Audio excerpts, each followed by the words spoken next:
सभी हिंदी साहित्य प्रेमियों का हिंदी साहित्य की क्लास में आपका हार्दिक स्वागत व अभिनंदन। हम पढ़ रहे हैं भक्ति काल से संबंधित प्रश्न उत्तर। हमने 115 क्वेश्चन कर लिए हैं। आज हम करेंगे 116 से। चलिए बिना समय गवाए हुए हम क्वेश्चनों की श्रृंखला को शुरू करते हैं। देखिए 116 नंबर का क्वेश्चन है, सही कालक्रम वाले वर्ग को चिन्हित कीजिए। देखिए इनके जन्म काल के हिसाब से हमें इनको क्वेश्चन का आंसर लगाना है। देखिए कबीरदास जी का जन्म कब है? 1398। सूरदास जी का जन्म है 1478। तुलसीदास जी का जन्म है 1532। और तुलसी का जन्म है जायस जी का जन्म है 1492 हिजरी संवत आचार्य शुक्ल के अनुसार हिजरी 900 बताया गया है। ठीक है, तो क्या आएगा? 1492 आएगा। और जो तुलसीदास जी से पहले आते हैं जायसी, ठीक है, इतना भी आप याद रखेंगे कि जायसी तुलसीदास जी से पहले आते हैं। तो पहले कौन आएंगे? कबीर, फिर सूर, फिर जायसी, फिर तुलसी। बी ऑप्शन इसका सही है। ठीक है, देखिए कवियों के कालक्रम के अनुसार किस प्रकार से बताया है। यहाँ पे स्टार दिया हुआ है, पता नहीं अब। UPHSC असिस्टेंट प्रोफेसर कबीर का जन्म 1398 है। सूरदास जी का जन्म 1478 है। जायसी जिसका 1492 हिजरी 900 आचार्य शुक्ल के अनुसार है। और तुलसीदास जी का जन्म है 1532। देखिए इनमें से किस मध्यकालीन संत भक्त कवि का राजस्थान से संबंध नहीं है? राजस्थान से संबंध नहीं, ये पूछा है। दादू दयाल का है, नागरीदास का है, संत पीपा का है और मलुकदास का है। तो इनमें से किस संत या भक्त कवि का राजस्थान से संबंध नहीं है? तो राजस्थान से संबंध किसका नहीं है बताइए। राजस्थान से किस संत का संबंध नहीं है? तो किसका संबंध नहीं है इसमें? देखिए मलुकदास आने चाहिए यहाँ पे। वैसे दादू दयाल जी का संबंध है राजस्थान से, लेकिन जन्म इनका भी अहमदाबाद में हुआ था। ठीक है, अहमदाबाद गुजरात में। चलिए आगे देखते हैं। तो इसमें आना तो चाहिए मलुकदास, क्योंकि मलुकदास का तो कैसे भी नहीं है कि इनका जो संत काव्य परंपरा थी या फिर जो इनका कार्य क्षेत्र रहा था वो राजस्थान रहा था, तो ये राजस्थान से संबंधित है। नागरीदास भी हैं और संत पीपा भी हैं, लेकिन मलुकदास का न तो कार्य क्षेत्र रहा है और न ही जन्म स्थल रहा है मलुकदास का। चलिए क्या बताएं? ए और डी मध्यकालीन संत भक्त कवियों के जन्म स्थल या कार्य स्थल। देखिए दादू दयाल का जन्म कहाँ पे हुआ था? अहमदाबाद में जन्म स्थल है, लेकिन दादू दयाल की पीठ कहाँ पे है? जयपुर में है। मलुकदास इलाहाबाद जन्म स्थल है इनका। संत पीपा राजस्थान में जन्म स्थल है, संत पीपा का गागरोन दुर्ग में। और नागरीदास राजस्थान में जन्म स्थल है इनका। इनके जन्म स्थल के हिसाब से देखें तो ये दादू दयाल और मलुकदास दोनों ही बाहर के हैं, लेकिन राजस्थान से संबंधित पूछा है हमें, यहाँ पे जन्म से संबंधित नहीं पूछा। देखिए अगर आपने खुद भी स्पोज लगा के देखेंगे तो देखिए इसमें जन्म स्थान के बारे में तो पूछा नहीं है, ऐसे पूछा कि किस का राजस्थान से संबंध नहीं है। तो राजस्थान से संबंध मलुकदास जी का नहीं है, बाकी दादू दयाल का तो है, इनका कार्य क्षेत्र राजस्थान रहा है।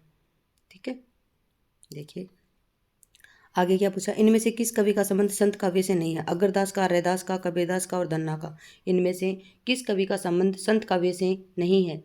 किसका नहीं है? तो अगरदास जी का नहीं है। क्यों नहीं है? क्योंकि अगरदास जी का जन्म का संबंध किससे है? अगरदास जी का संबंध भक्ति काल की जो सगुण धारा है उसके अंतर्गत राम भक्ति शाखा के कवि माने जाते हैं। कौन? अग्रदास, क्योंकि ये राम भक्त थे। कबीर, रैदास, धन्ना आदि भक्ति काल निर्गुण धारा के ज्ञानश्री शाखा के कवि हैं, जबकि अगरदास भक्ति काल के सगुण धारा के राम भक्ति शाखा के कवि हैं। भाषा पर कबीर का जबरदस्त अधिकार था, वे वाणी के डिक्टेटर थे। उक्त कथन किसका है? रामचंद्र शुक्ल का है, राम कुमार वर्मा का है, परशुराम चतुर्वेदी का है और हजारी प्रसाद द्विवेदी का है। तो किसका है ये कथन? वे वाणी के डिक्टेटर थे, ये किसने कहा था? हजारी प्रसाद द्विवेदी ने कहा था। किसने कहा? हजारी प्रसाद द्विवेदी ने कहा था। ठीक है, हाँ जी। फिर देखिए भाषा पर कबीर का जबरदस्त अधिकार था, वे वाणी के डिक्टेटर थे। उक्त कथन आलोचक हजारी प्रसाद द्विवेदी का है। रामचंद्र शुक्ल ने कबीर की भाषा को क्या कहा है? सद्दुकड़ी कहा है। और पंचमेल खिचड़ी किसने कहा है? श्याम सुंदर दास ने कहा है। किस पंक्ति का संबंध उलटवासी से है? देखिए, हम घर जाल्या आपना लिया मुराडा हाथ, भक्ति द्वारा संकड़ा राई दसवें भाई, यह तन जालो मति करूं जूं धुआं जाड़ जाड़ सरगी, और आकाशे मुख औंधा कुआ पाताले पनिहारी, सतगुरु मारा बाण भरी धरी करीसु सूदी मुट्ठी। देखिए किसका संबंध है? तो देखिए, आकाशे मुंह औंधा कुआ, ठीक है, और पाताले पनिहारी। क्या बताया जा रहा है कि आकाशे मुख औंधा कुआ पाताले पनिहारी, यहाँ पे उलटवासी का प्रयोग किया गया है, ठीक है। तो क्या आएगा इसमें? टी आएगा। उलटवासी का संबंध किससे था? तो कबीरदास जी का था। उलटवासी का क्या होता है? अर्थ है कि किसी बात को सीधे सीधे न कहकर घुमा फिरा कर कहना, ठीक है। देखिए आकाशे मुख औंधा कुआ पाताले पनिहारी पंक्ति का संबंध उलटवासी से है। उलटवासी सीधे सीधे न कहकर घुमा फिराकर उलटकर कविता के माध्यम से कही हुई बात अथवा व्यंजना उलटवासी कहलाती है। संतों में विशेष रूप से कबीर ने अनेक उलटवासियों की रचना की है। कबीर की वाणी का संग्रह उनके शिष्य धर्मदास ने बीजक नाम से सन 1464 में किया था। इनकी 3 भाग हैं, साखी, शब्द और रमेनी। कबीर को भाषा का डिक्टेटर आचार्य हजारी प्रसाद द्विवेदी ने कहा है। कबीर की भाषा को श्याम सुंदर दास ने पंचमेल खिचड़ी कहा है, और रामचंद्र शुक्ल ने कबीर की भाषा को क्या कहा है? सद्दुकड़ी भाषा कहा है। उसके बाद में है संत काव्य में शब्द से अभिप्राय क्या है? दोहा छंद की रचना, संबोधन परक रचना,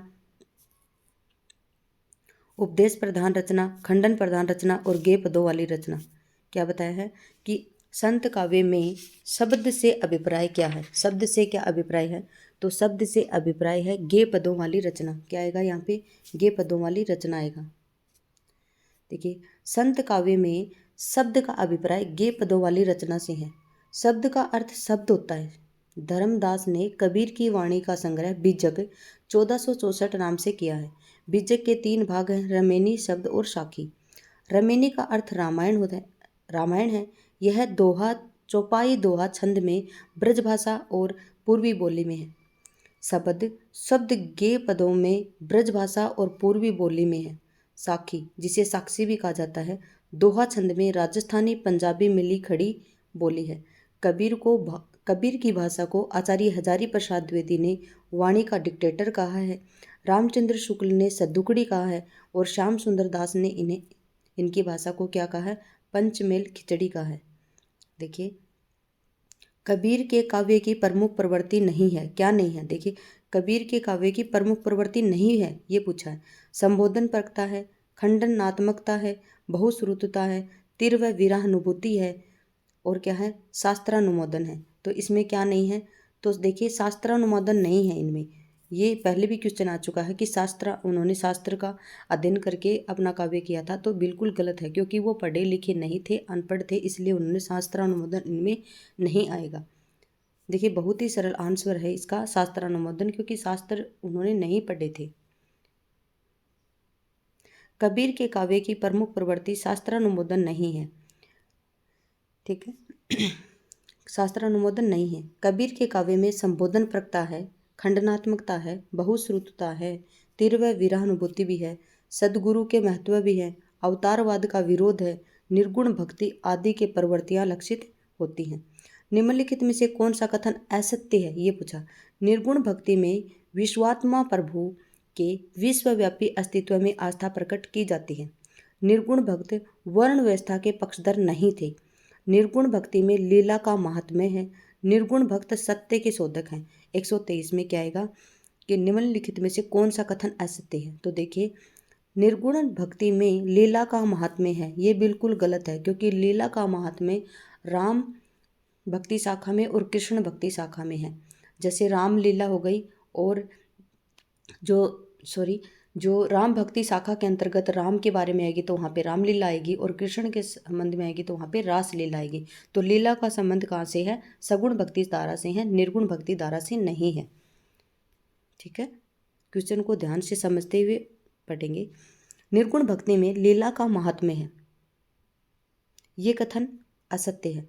निर्गुण भक्ति में विश्व आत्मा प्रभु के विश्वव्यापी अस्तित्व में आस्था प्रकट की जाती है। क्यों प्रकट की जाती है? क्योंकि उसमें भगवान का रूप नहीं दिखाई देता है, सिर्फ वो अपने मन से ये सोचते हैं कि हाँ कोई है, निर्गुण ब्रह्मा मानते हैं, लेकिन उनका स्थायी रूप से उसे दिखाई नहीं देता है। निर्गुण भक्त वर्ण व्यवस्था के पक्षधर नहीं है, वे वर्ण व्यवस्था नहीं मानते हैं बिल्कुल भी, जाति पाति का वो खंडन करते हैं, जाति पाति में भेदभाव को वो बिल्कुल भी नहीं मानते हैं। निर्गुण भक्त सत्य के शोधक हैं, बिल्कुल निर्गुण भक्त हैं, वो सत्य की खोज में हमेशा लगे रहते हैं। ये सभी सत्य कथन है, किसके बारे में? निर्गुण के बारे में। लेकिन लीला का महात्म्य निर्गुण में नहीं आएगा। मध्यकालीन संत काव्य पर निम्नलिखित में से किसका प्रभाव नहीं है?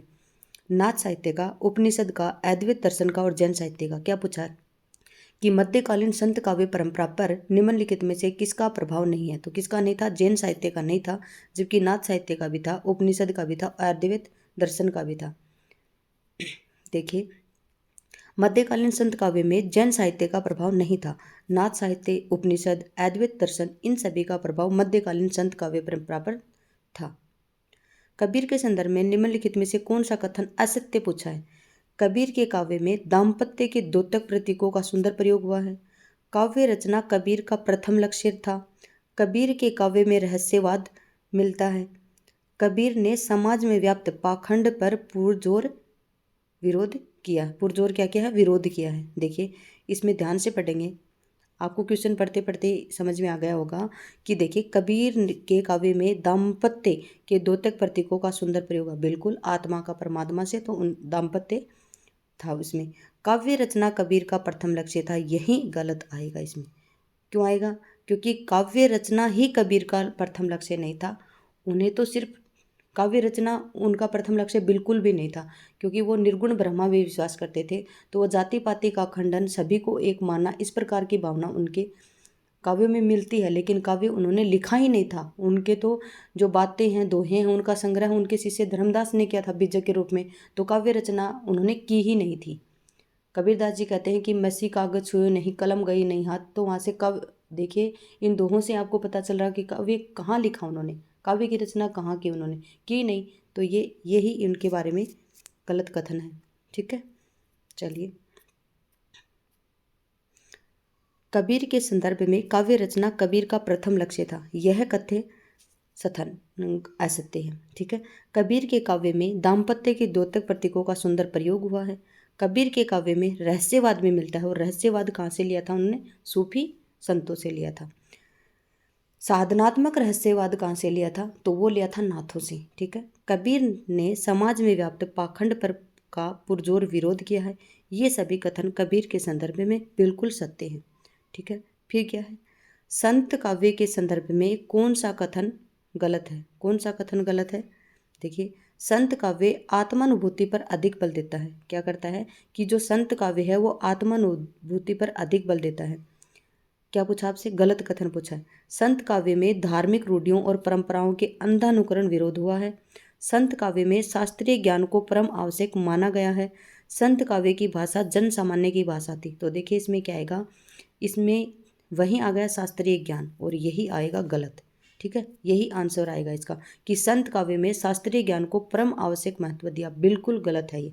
ठीक है, तो इसका सही आंसर क्या आएगा? कौन सा कथन गलत है? तो संत काव्य में शास्त्रीय ज्ञान को परम आवश्यक मानना उनका गलत कथन है, जबकि उन्होंने संत काव्य आत्मानुभूति पर अधिक बल दिया। उन्होंने संत काव्य में धार्मिक रूढ़ियों और परंपराओं का अंधानुकरण विरोध भी किया है, और संत काव्य की भाषा थी वो क्या थी? जन सामान्य की भाषा भी थी।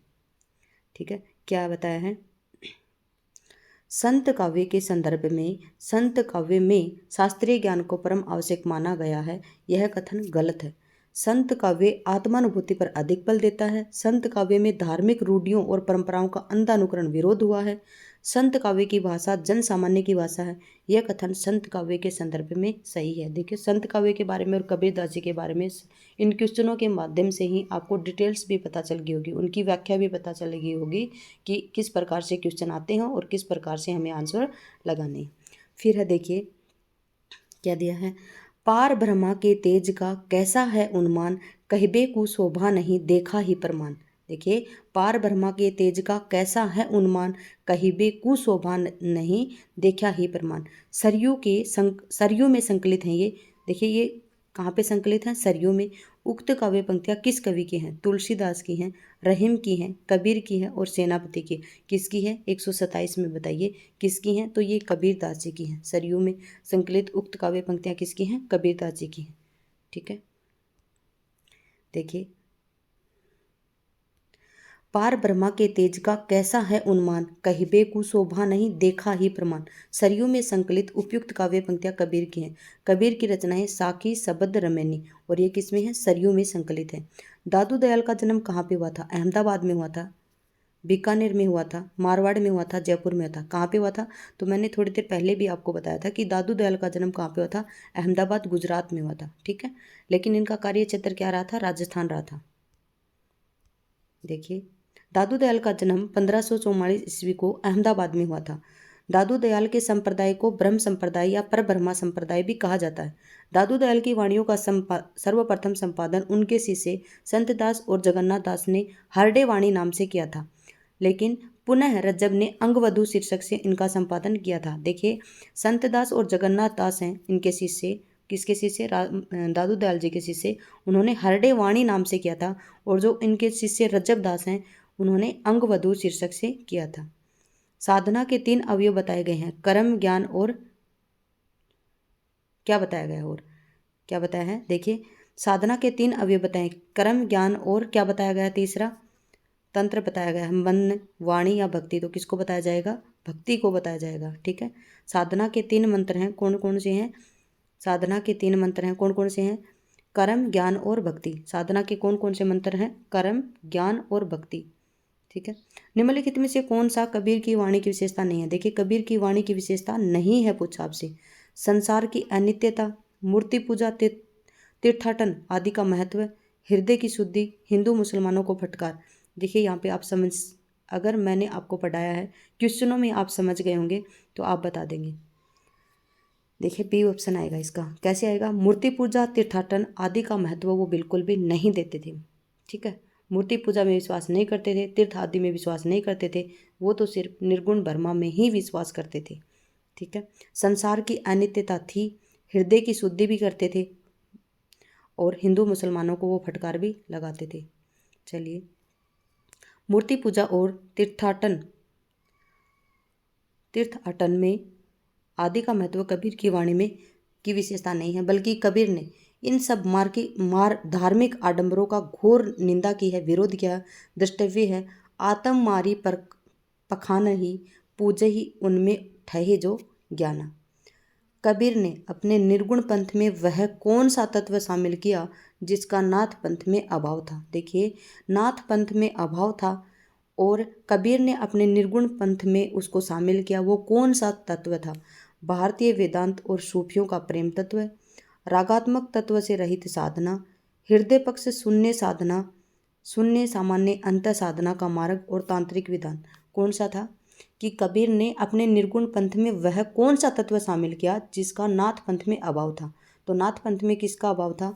भारतीय वेदांत का और सूफियों के प्रेम तत्व का उसमें अभाव था। क्योंकि सूफियों का प्रेम तत्व में क्या था कि वो स्त्री से परमात्मा या आत्मा से संबंधित, लेकिन उसमें प्रेम की भावना थी स्त्री के प्रति भी। जैसे नागमती वियोग खंड लगा लिए, पद्मावती लगा लीजिए, तो पद्मावती और रतन सेन का प्रेम वहाँ पे दिखाया गया था।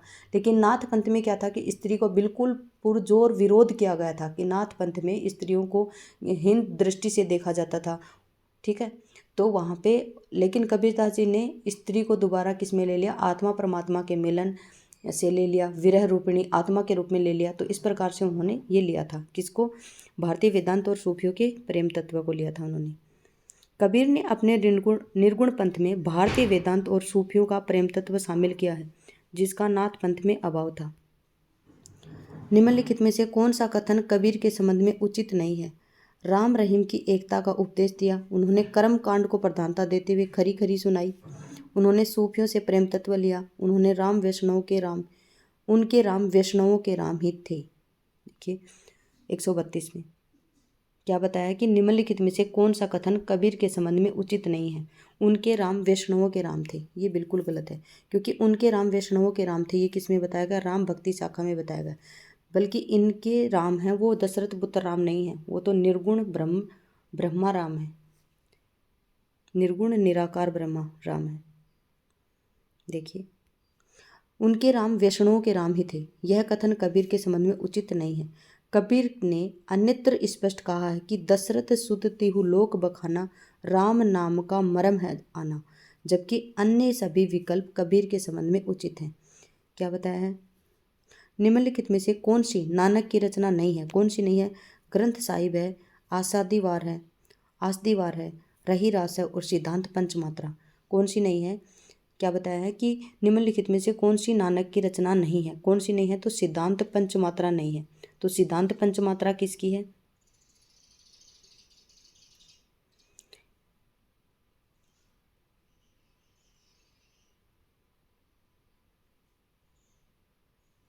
देखिए निम्नलिखित में से कौन सी नानक की रचना नहीं है? कौन सी नहीं है? तो सिद्धांत पंचमात्रा नहीं है। दी गई रचनाओं में सिद्धांत पंचमात्रा गुरु नानक देव की रचना नहीं है। गुरु नानक देव सिख संप्रदाय के मूल प्रवर्तक और आदि गुरु थे। इनकी प्रमुख रचनाएं हैं जपूजी, आसदीवार, रहीरास और सोहिला। ठीक है, आगे है रैदास के पद किस धार्मिक ग्रंथ में मिलते हैं? बाइबिल में, आदि गुरु ग्रंथ साहिब में, कुरान में और श्रीमद् भागवत में। 134 में रैदास के पद किस धार्मिक ग्रंथ में मिलते हैं? तो किस में मिलते हैं? आदि गुरु ग्रंथ साहिब में मिलते हैं। कितने पद मिलते हैं इनके? 40 पद मिलते हैं। देखिए रैदास के 40 पद आदि गुरु ग्रंथ साहिब में संकलित हैं। रैदास जाति से चमार और रामानंद के प्रमुख शिष्य थे। ये आयु में कबीर से बड़े थे। इन्हें मीराबाई का गुरु माना जाता है। ये ज्ञानश्री शाखा के संत कवियों की श्रेणी में आते हैं। बीजक किसकी रचनाओं का संग्रह है? तो सूरदास, जायसी, कबीरदास और तुलसीदास। तो किसकी है? कबीरदास जी।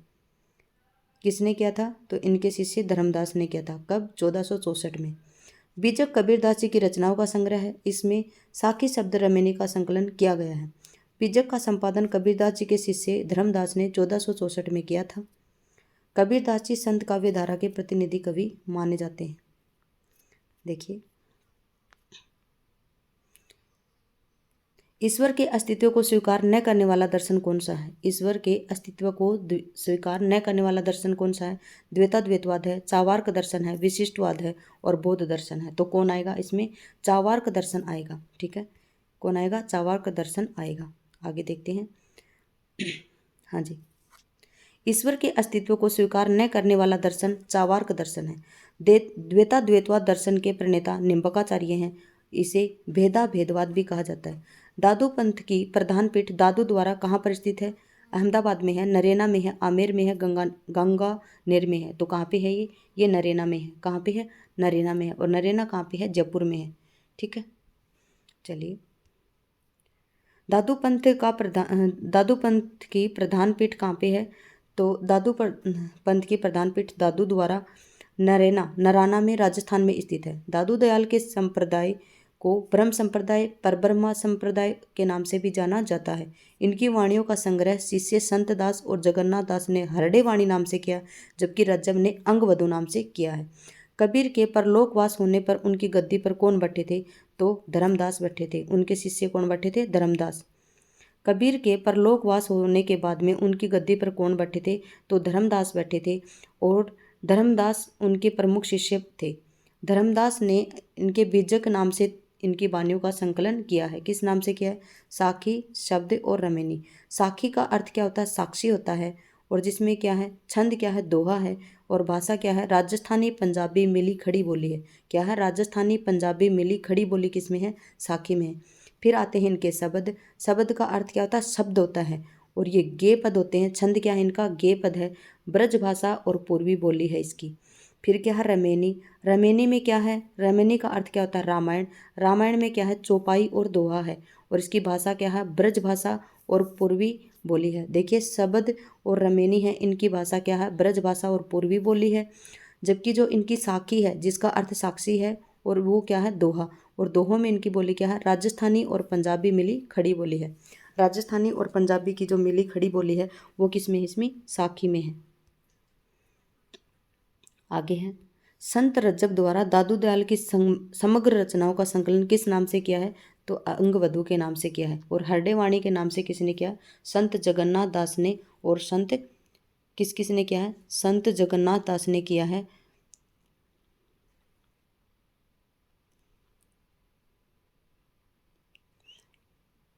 एक शिष्य और थे इनकी, जगन्नाथ दास और संत दास ने किया है, ठीक है।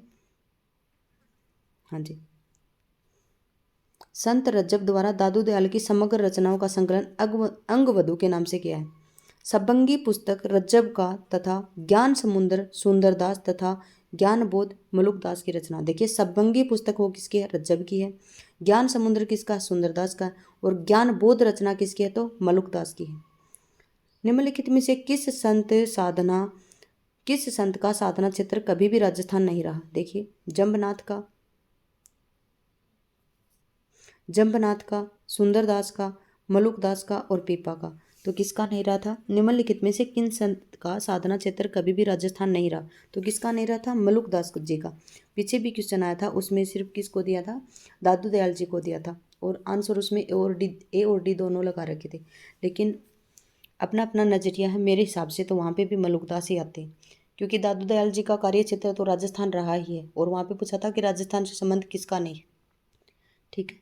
तो यहाँ पे देखिए जम्बनाथ है, इनका कहाँ से था, विश्नोई संप्रदाय बीकानेर से था, सॉरी बीकानेर से नहीं, हाँ जी बीकानेर से और जोधपुर से है शायद इनका। सुंदरदास जी का भी है, और पीपा का नागौर से संबंध है, तो राजस्थान से इनका संबंध है, जबकि मलुकदास का नहीं है।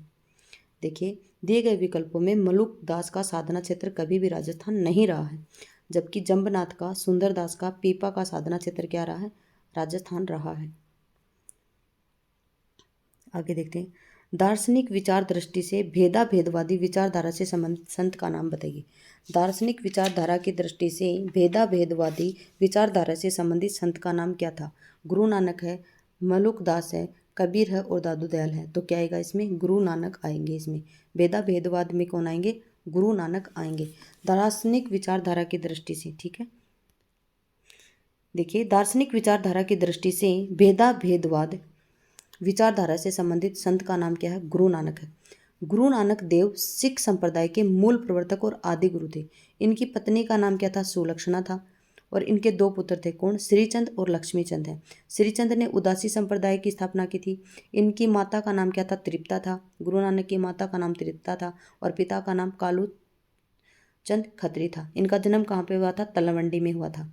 गुरु नानक देव की प्रमुख रचनाएं कौन सी हैं, जपूजी है, और जपूजी है वो नानक दर्शन है ना, जो नानक दर्शन उसका सार तत्व है, कौन, जपूजी। आस्ती बार है, रही रास है, सोहिला है, गुरु ग्रंथ साहिब में संकलित है ये। जपूजी नानक दर्शन का सार तत्व है। देखिए मैंने बताया था कि जपूजी है वो क्या है, नानक दर्शन का सार तत्व है।